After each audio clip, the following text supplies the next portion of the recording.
Bonjour à tous et bienvenue pour cette nouvelle vidéo. Aux environs de Rochefort-en-Terre et à une centaine de kilomètres de Rennes, cette randonnée commence à l'étang du Moulin Neuf. Pour ce début de balade, nous longeons l'étang du Moulin Neuf, aujourd'hui bien éclairé par les rayons du soleil.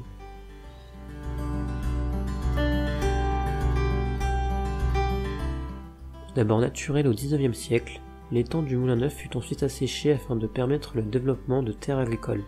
Puis c'est pendant les années 1970 que l'étang actuel fut recreusé.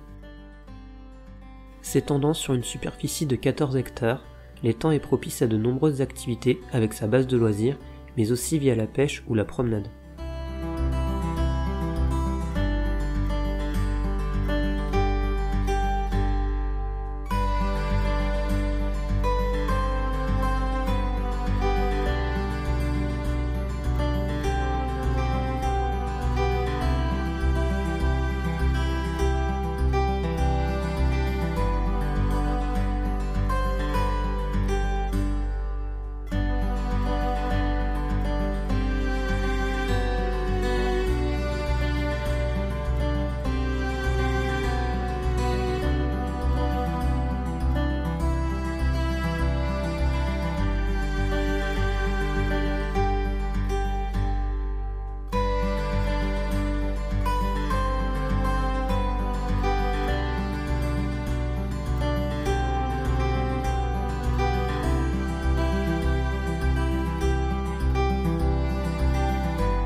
Après environ 1 heure de marche, nous nous apprêtons à sortir des sous-bois en nous rapprochant de Rochefort-en-Terre.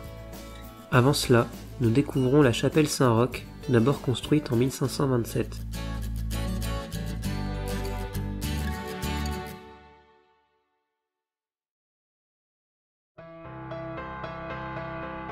Quelques minutes après, nous entrons dans le centre du village de Rochefort-en-Terre.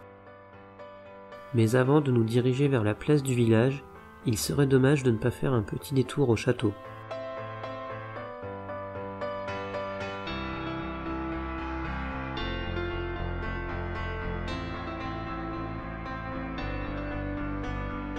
Sous propriété de la commune depuis 2013, le château est situé sur un petit promontoire qui domine la vallée de Guezon. Sans avoir de certitude, le premier château aurait été construit au début du XIIe siècle. Il fut plus tard, en 1488, détruit à la suite d'une bataille confrontant le roi de France et des troupes indépendantistes du duc de Bretagne. Reconstruit plusieurs fois, le château sera détruit 2 fois supplémentaires, une fois sous le règne d'Henri IV, puis une deuxième fois à la fin du XVIIIe siècle. C'est finalement en 1907, après l'acquisition du château par le peintre américain Alfred Klotz, que ce dernier connaîtra une nouvelle vie.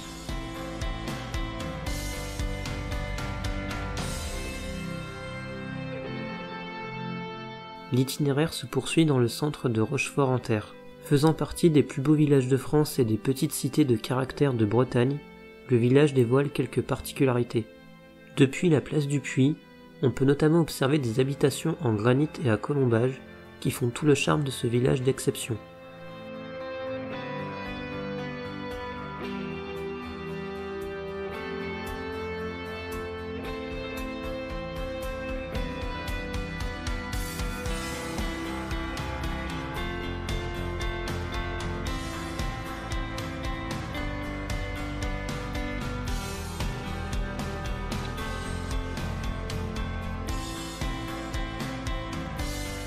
Nous quittons ensuite le village afin de retrouver l'étang du Moulin Neuf, après avoir longé des routes de campagne et traversé quelques sous-bois.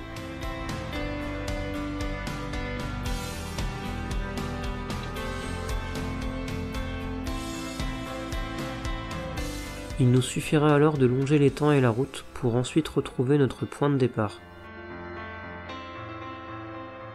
Si la vidéo vous a plu, n'hésitez pas à vous abonner, laisser un like et un commentaire, ainsi qu'à la partager autour de vous.